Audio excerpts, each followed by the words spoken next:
Hey guys, we are finally back in the garden today. We have been off for a while. I know you guys know we have had COVID and we were a little sick for a little bit, but we are finally back at it and it feels so good to be out. The weather is cooling down just a little bit as we get into fall. It's now late September, which is kind of crazy, but we're super excited about it, and that means it's time for fall planting. Yeah, so today we are at my parents' house, which is why the background looks a little bit different than what you're used to normally seeing. We're gonna plant some perennials in the ground today. Fall is an incredible time to plant perennials, plant shrubs, hydrangeas. Winter really gives the plants time to get rooted in and get some nice root growth and get established before they come and bloom for us in the spring. So why don't we take you guys on a walk of the space and we'll show you what we're planting. So we are here in the front yard of my parents' house, and I figured I would tell you guys a little bit about what the space used to look like.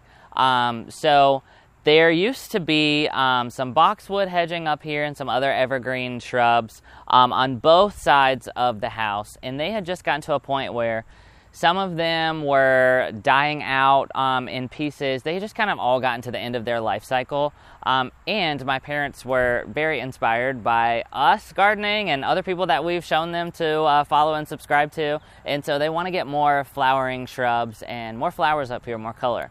So they are in the process of kind of changing things over. So you can see here, we've got some beautiful Angelonia up here in the front. There's like a purple and white and then a solid purple. These of course are annuals, so they will not be here next year. And then the back there is some dianthus, which should come back, although it is looking a little rough right now because it is so hot and it's their first year in the ground. But there used to be like big, giant, massive evergreens here that just took up so much space, and they're just kind of an eyesore. So we're definitely moving to a more colorful and peaceful look. So we've got a butterfly bush here, but we are adding today a pink lemonade Baptisia back here. Now, I know this doesn't look like much right now, but trust me, pink lemonade is probably our favorite Baptisia. We have this in our garden.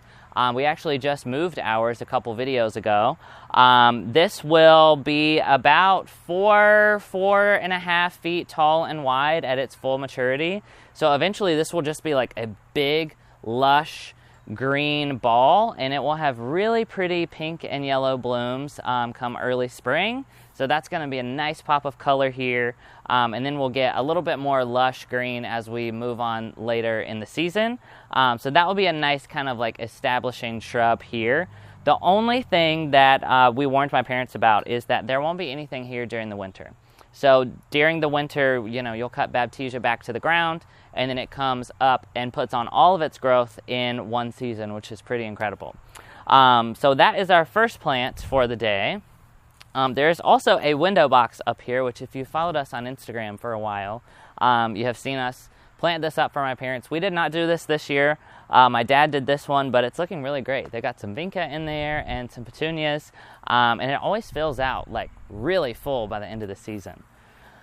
So we'll keep going over here, and right here we have one of our summerific hibiscus from Proven Winners. This one is called Edge of Night. It is not in bloom right now. There is one little bud poking out on another one we have down here, but we'll pop up some pictures on the screen for you. This one has really nice dark foliage. You can see this one here is, here I'll just pop it off and show you guys. It's really dark. It's still green but almost black, which is why it's called Edge of Night. And then the blooms are really pretty pink with a soft center. And this one is, it has a little bit of a squattier growth habit than some of the other hibiscus you may be used to. So this one only gets about 3.5 feet tall, but it gets almost 5 feet wide, which is crazy. So it's gonna fill out this whole area here. There's one dianthus back there that we're gonna have to move. But this is another one where during the winter there will only be sticks. There won't be any foliage. This is not an evergreen. But in the spring it will emerge from the ground. It's another one that will put on all of its growth in one season. You can cut back the sticks and you'll see the new green growth emerge, and it will bloom for you over and over and over again. I think this is probably the best late season perennial you could get because it just keeps flowering for weeks and weeks. So let's walk over this way and I can show you the bud so you can see how pink it is. I was hoping this would open by the time we started filming, but it's just a really nice soft pink color, which is going to be really great up here. And the dark foliage is going to give us some nice contrast. So we've got one here, one on the other side of the stairs, and then all the way down here, my dad just cleared out all of this. So we were kind of dreaming earlier, maybe some limelight hydrangeas here. I'm just imagining them being big and beautiful, like a big statement. So we'll be showing you guys this along as they start to transform it. But down here, we have another edge of night. We have another pink lemonade Baptisia in the back. And then right on either side, we have another Baptisia called Sparkling Sapphires.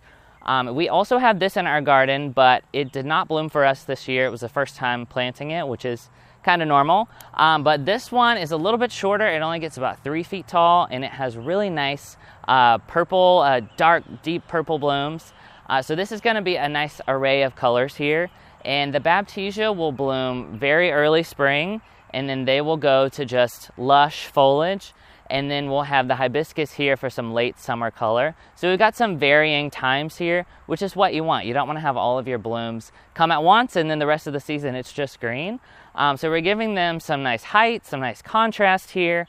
However, we are not going to be planting these today because, as you can see, they've got some drain pipes here that are going to be buried and they're going to make a French drain. So we're not going to get in the way of that. We're going to let that happen and then they'll come back and plant these.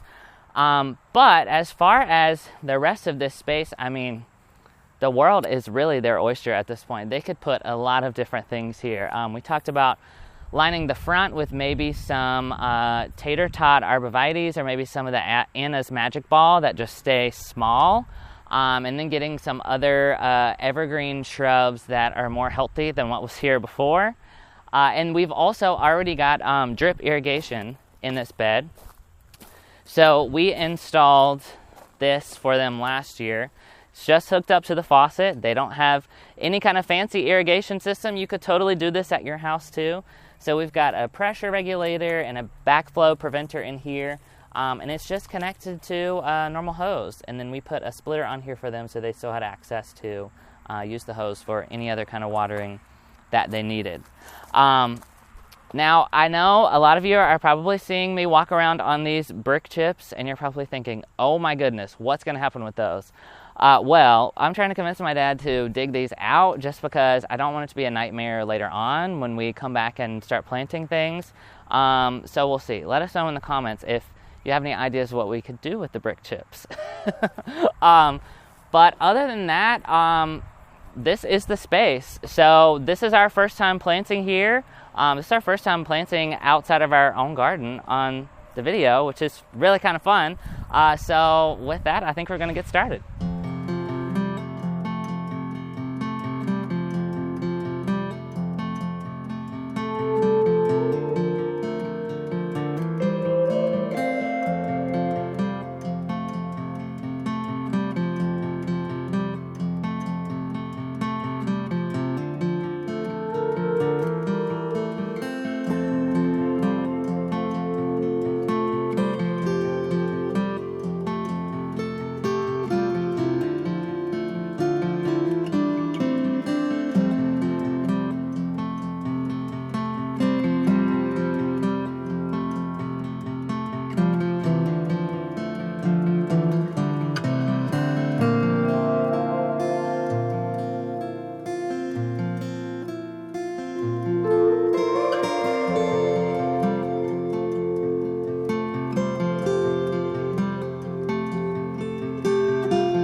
All right, well, we got this project all wrapped up. Like I said, we're only planting the 3 plants today. The other 4, we're gonna wait until they get their drain situation all down.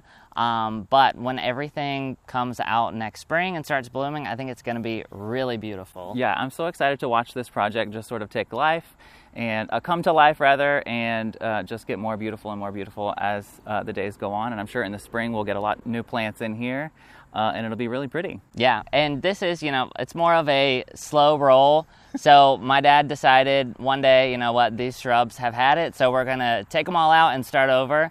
And so we're just kind of adding things slowly. We're trying to help them design it a little bit and making sure they get exactly what they want rather than just going in and planting it all at once. Yep. So we will try to take you guys along for the ride as much as we can. And we did run into a little bit of the bricks in one of the holes, but I tried to pull out as many as I could. But I think that it'll be fine. And the soil here is really good. So Brian nice. Was like, okay, we're moving here just for the soil. Yeah, we had that clay soil in Charlotte, and it's super hard to work with. It's almost like a rock itself. And once we got through the rocks here, we hit this really soft, beautiful soil. So I was super jealous of that. Yeah. Yeah. Anyway, we hope you guys have really enjoyed this video. Like we said, we'll take you along for this journey, but we hope you guys have a great week, and be sure to like and subscribe to our channel, and we'll see you in the next one. Bye.